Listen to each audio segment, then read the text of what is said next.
Good evening. We will now call our July 21st, 2015 St. Lucie County Regular School Board meeting to order. I want to welcome all of you that are here this evening, as well as usual, our viewing audience. If you would, please stand with us for the Pledge of Allegiance. Directly after, we will recite our Kids at Hope Treasure Hunters Pledge. I pledge allegiance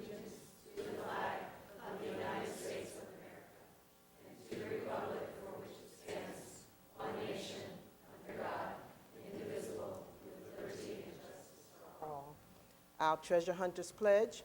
As an adult and treasure hunter, I am committed to search for all the talent, skills, and intelligence that exist in all children and youth. I believe all children are capable of success, no exceptions. Thank you very much. You may be seated.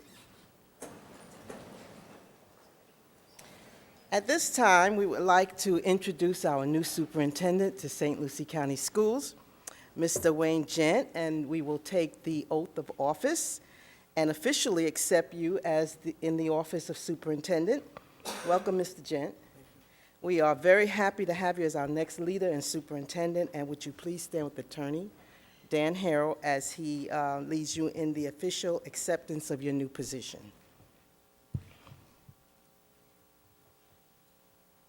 I, Wayne Gent, do solemnly swear that I will support, protect, and defend the Constitution and government of the United States and of the state of Florida. That I am duly qualified to hold office under the Constitution of the state. And that I will well and faithfully perform the duties of superintendent of schools of St. Lucie County, upon which I am now about to enter. So help me God.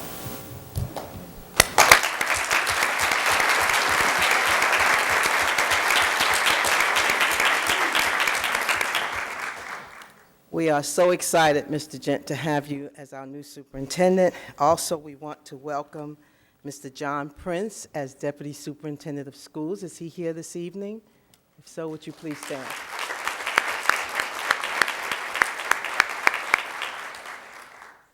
I'd like to remind our audience that if any of you desire to be unscheduled speakers, please fill out the forms and return them directly to Mrs. Harrison, who's on our far left here this evening. And we will be happy to recognize you at the appropriate time. Our vision, as always, our vision for St. Lucie County Schools is that in partnership with family, parents, and community, we will become premier centers of knowledge that are organized around students and the work provided to them. Our name will be synonymous with the continuous improvement of student achievement and the success of each individual child. And our promise is to move from good to great, focusing on our core business, the creation of challenging, engaging, and satisfying work for each child every day. And this is the St. Lucie's way. Public hearing at this time, we will open up, and we will conduct our public hearing to receive comments on the proposed amendments, approval of the amendments of School Board Policy number 6.301.1, prohibition of fraud by employees, and the Code of Student Conduct. Board members, do you have any comments this evening or questions regarding the approval of the amendments? Is there anyone in our audience who would like to comment regarding the public hearing items this evening? Seeing that is none to come forward, Superintendent Gent, may we now receive your recommendations? I recommend the board adopt the proposed amendments to School Board Policy number 6.301.1 and the Code of Student Conduct as presented and discussed. Board members, we have received the superintendent's recommendation. May I have a motion? So moved. So moved by Ms. Hensley Second. and second by Ms. Harley. All in favor? Aye. Any opposed? Motion carries 4-0. Our CTA report at this time.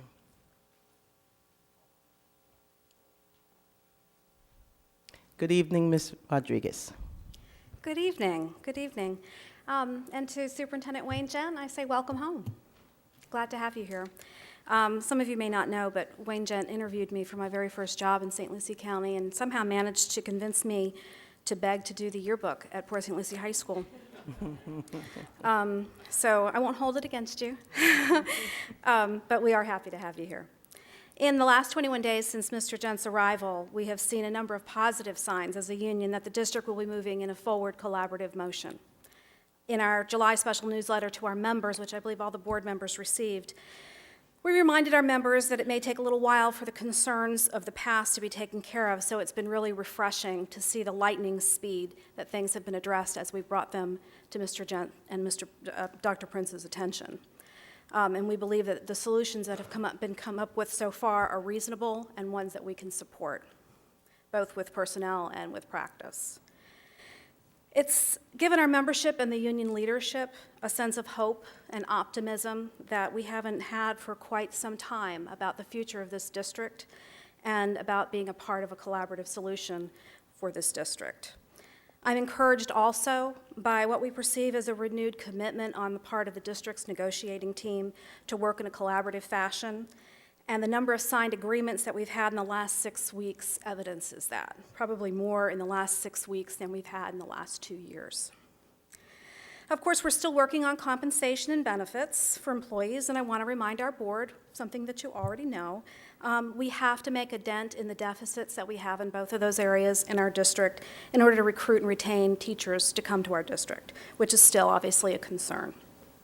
And of course, my desire would be to come to a decision and conclusion sooner than later. Finally, I wanted to share just 2 positive things that we're working on as a union going into this new school year.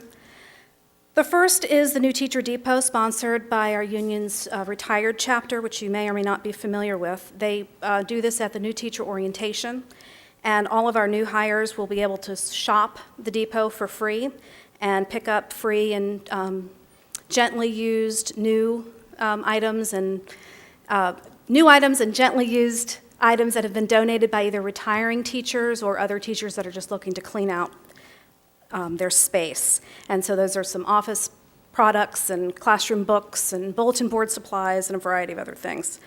So if anyone has items they want to donate, if you've got a couple staplers sitting around somewhere or a pack of paper, or you don't know how many pencils you got because they were on sale and you just thought, well, I can always use pencils. We're still taking donations in our office on Midway Road until August 3rd, and you can give us a call. If you've got too much stuff, we'll actually come and pick it up from you. And also, we are once again planning a non-instructional professional development conference for the Professional Development Day in September. That'll be open to all non-instructional staff in the district. The conference is going to be held at IRSC, and it's free, and including breakfast and lunch for all of our non-instructional staff that want to attend. The classes will be developed around the concept of wellness from doing your job well to keeping yourself well, personal wellness, financial wellness, all of those kinds of things. And more information will be coming out to everybody in email. So just in conclusion, as a union, we are looking forward to being a part of the solution this year as part of a full and collaborative partnership, and we believe with new leadership, we have a renewed hope and that we will be a part of that collaborative solution. Have a good evening. Thank you, Ms. Rodriguez, and if you would, please send us as a board the date for the non-instructional program that you're going to have. Thank you. We have a scheduled speaker this evening with us. I don't see him in the audience, but he may be here. Mr. Curtis Sherrod, are you here? Okay, Mr. Curtis Sherrod is not here. So we're going to move right along with our consent agenda. Board members, we have the agenda before us, and I would like to entertain a motion at this time to accept it as presented. Second.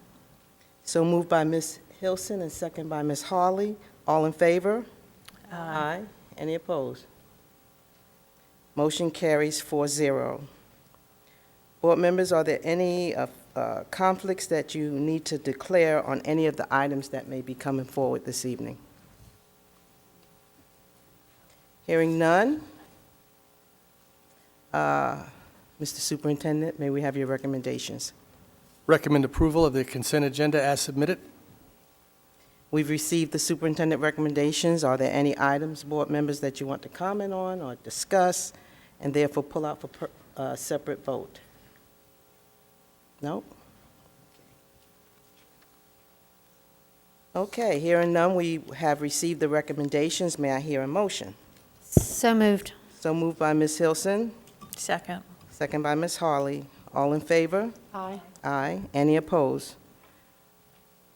Motion carries 4-0.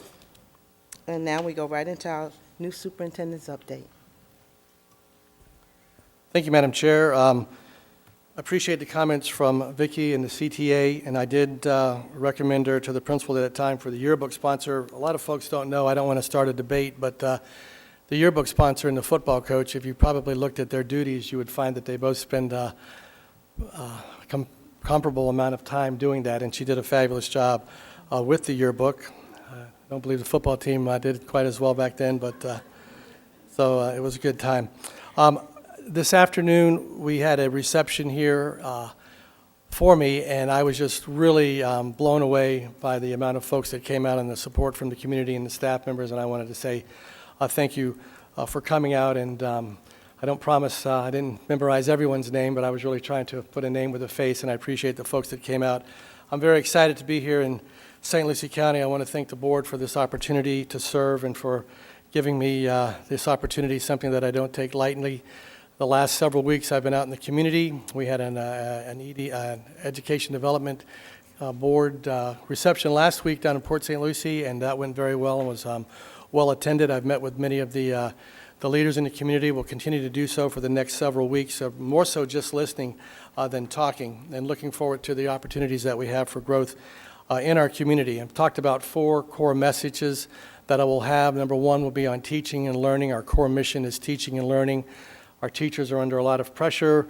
We've got new standards to teach, and it all comes down to what happens in that classroom with the boys and girls in front of that teacher, and it's up to us to make sure that we're supporting our teachers and our administrators and our school staffs, and that our purpose here in this building is to serve and support them. Secondly, we'll focus on leadership and talent development, or building capacity at all levels, not just in the classroom, but at the administrative level, bus drivers, food service workers, clerical workers, to make sure that we're getting the best out of them. Thirdly, we'll focus on safety in our schools, building cultures in our schools, and a climate in our schools that are conducive to learning, and making sure we work with our community on that, which leads into the 4th goal, which is really 3-pronged: communications, community outreach, and customer service. Started that already with the community, with working with the different groups, and we're going to welcome them into our schools. We're going to welcome them to our school district to find solutions together to kind of build some bridges, no walls, and to build on our current partnerships that we have, as well as build new ones. And it's very, very simple, but I think, and I've told this to the principals when I met with them, somebody once said that complexity is the enemy of clarity. I think it's important that we stay focused on some simple tasks that really have far-reaching effect on our students in the classroom, because that's why we're here. Have some recommendations tonight that will come before the board, and I don't know if the folks are here, but I did want to recognize them and have them stand if they are. You already introduced and recognized Dr. John Prince, who will be our deputy superintendent. She's not on the agenda tonight, but I did want to introduce my wife, who came to the first board meeting. I'm not sure if I'll ever see her again, Alicia, so I appreciate she came for the swearing in. And if these folks are here, I'd just like for them to stand. Our Director of Alternative Education will be Sunny Booker, right over here, Sunny. And new principal of St. Lucie West K-8, Eldridge Gardner.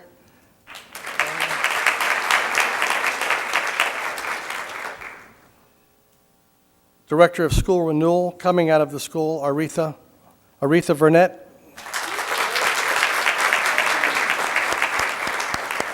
Director of Family and Community Engagement and Communications, Dr. David Washington.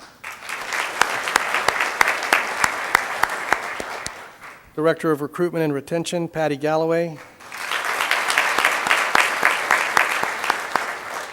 Have I missed anyone? Okay, none of my staff's raising their hands. No one wants to get called on. So I wanted to introduce those folks to you. And again, just again want to thank the board for this opportunity to serve this district. I'm where I want to be. I'm as happy as I can be, and look forward to just great, great years in St. Lucie County again as we work to really develop our students, to prepare them for college and to be career ready. And it's not something that we just say, but it's something that we really mean. So we have many opportunities for growth, and I'm up for the task and excited about this and look forward to joining the leadership team here at the dais. Thank you.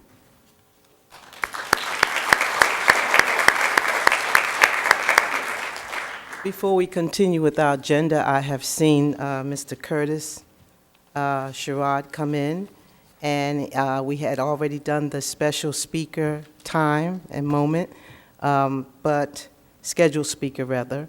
So, but I want to give way to you to come up at this time, Mr. Curtis Sherrod,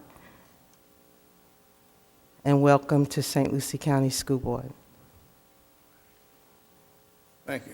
Sorry for being late. My granddaughter's visiting. She kind of tired me up there a little bit.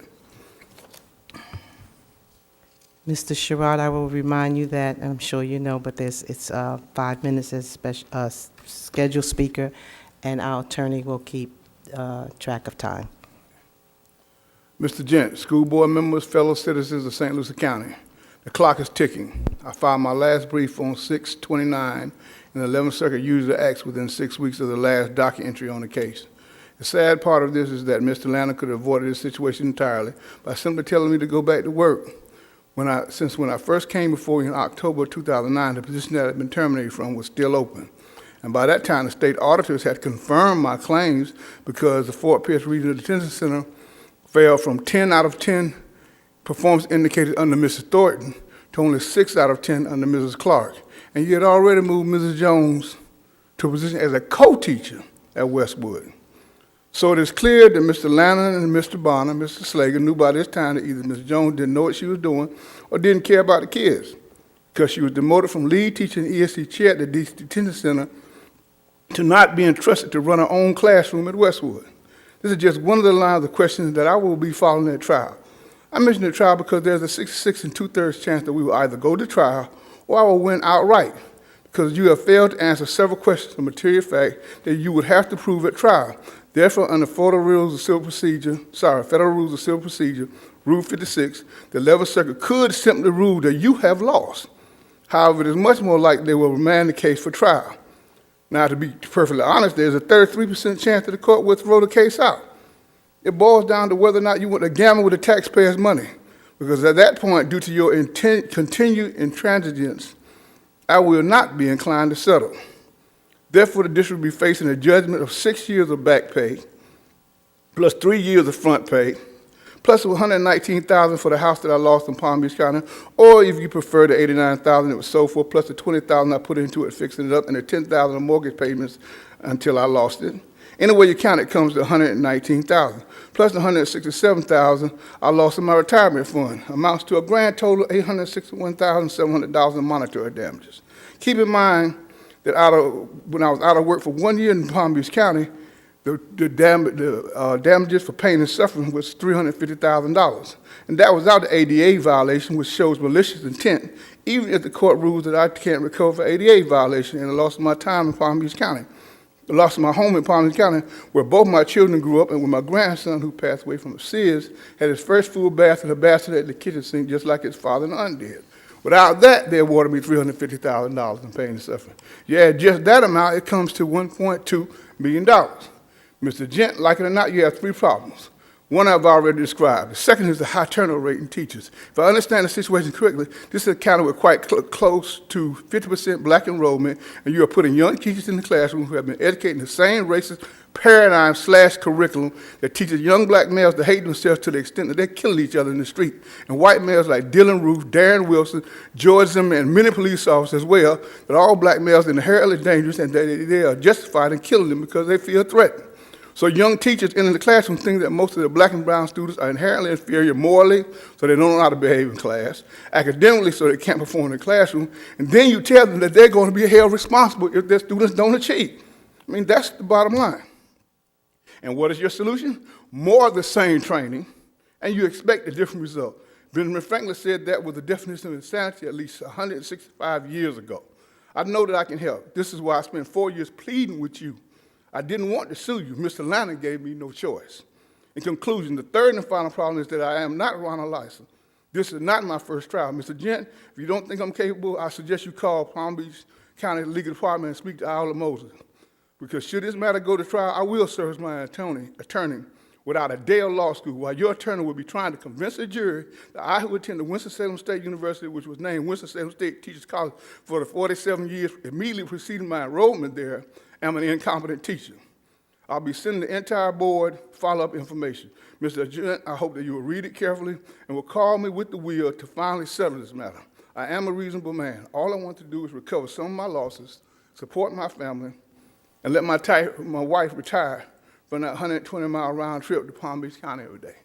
I thank you for your time, but believe me, as your lawyers try to say that I was threatening you, I wasn't threatening you. I was backed into a corner.